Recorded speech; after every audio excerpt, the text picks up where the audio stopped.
Hey, hey, welcome to Live with Lynn. So if you're here, say hi. If you're watching the replay, be sure to type replay so I know you were here.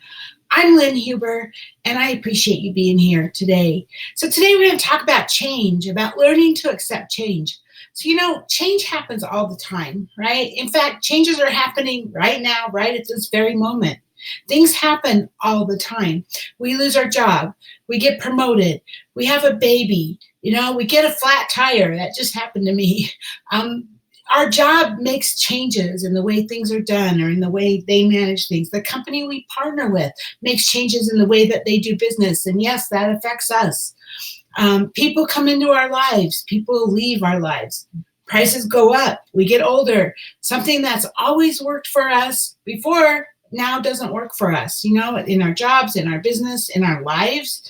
All of a sudden now no longer does. Change happens all the time, all around us. And yet some of us have such a hard time accepting it. Many of us would rather resist change. We tell ourselves, well, no one asked me if I wanted this. Well, that's true. No one did.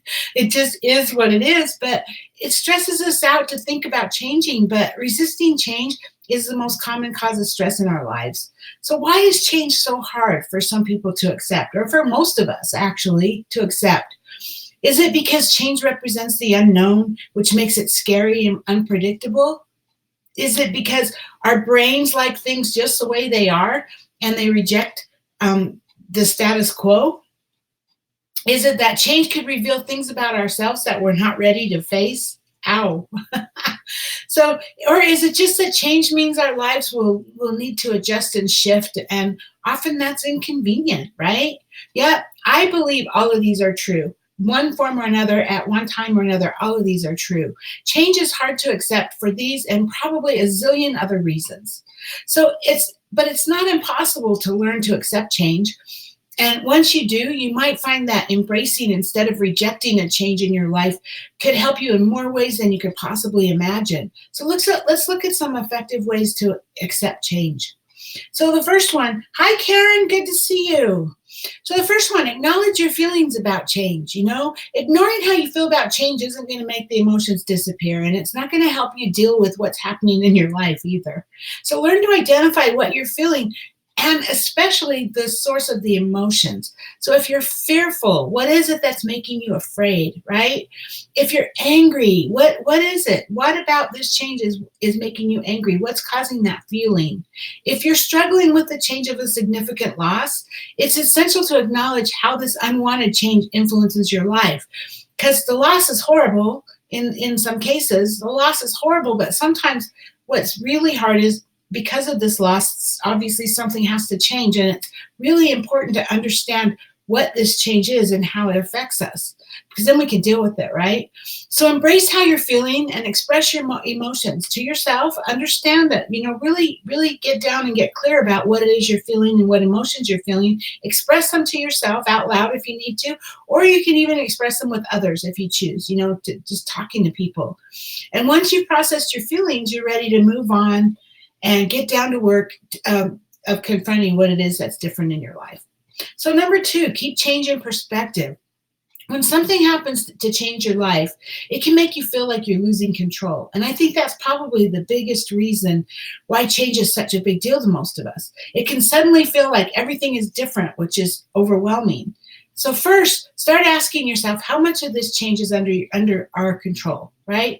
In reality, there really isn't much in life that happens without our consent or is beyond our control. That's just the nature of life. We think we have more control than we do. There's so much in our lives that we don't have control of, and learning to accept what you can't change is crucial. But what you can control, what we can all control, is how we react to that change. And sometimes that's the most important thing. So ask yourself, how much influence does this change really have on your life? And how can you control how it unfolds, or how it affects your life, right? Or what's going to happen now that the change is happening. So most changes are more minor than what we initially think. And those that aren't often can be managed. So when the thing is, you got to watch your emotions, because when you allow your initial emotional reaction to take control, it leads to feeling overwhelmed and out of control. And a lot of times it's that initial emotional reaction isn't even correct. Like I said, if you evaluate it, figure out how it's going to affect, most of the time we figure out it's not quite as bad as we thought. We still might have to have changes. It still might be inconvenient. It still might not be what we want, but maybe not quite as bad as we thought, right? So number 3, learn to embrace rather than reject change.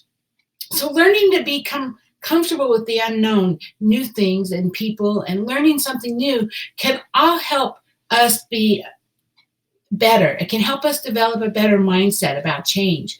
And change can even benefit you.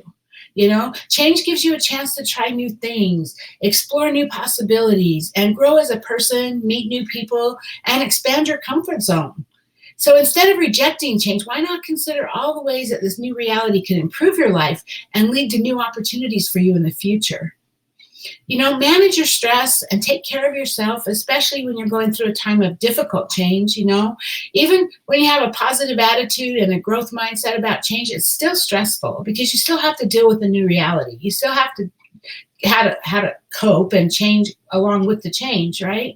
So be sure that you're finding ways to cope with your stress, because take care of your mental and emotional and your physical health. Engage in physical activities that lower your stress, and practice self-care. And be sure to give yourself a break when you need it. Stress can derail any change efforts, so work to manage your stress as much as you can for best results, right? So next time you get the temptation to avoid or resist change, look for ways to use it to your advantage, because change is going to happen no matter what. And in my mind, change isn't good or bad. It is just change. It's just there. So if you find ways to use it to your advantage, you're going to come out ahead. So embrace the change and respond to it in ways that are going to lead you to where you want to go. And remember, seriously, if there was no change, there would be no butterflies, right? It's all about change. Our whole world is about change. So, hey, what about you? Do you struggle with change? What types of things do you do that you find helps when things happen? What kinds of things help you? I would love to hear. So please get below, share with us in the comments. I would love to hear your thoughts. I want to thank you all for being here. Karen, thanks for being live with me today. And have a great day, and I'll talk to you tomorrow. Bye-bye.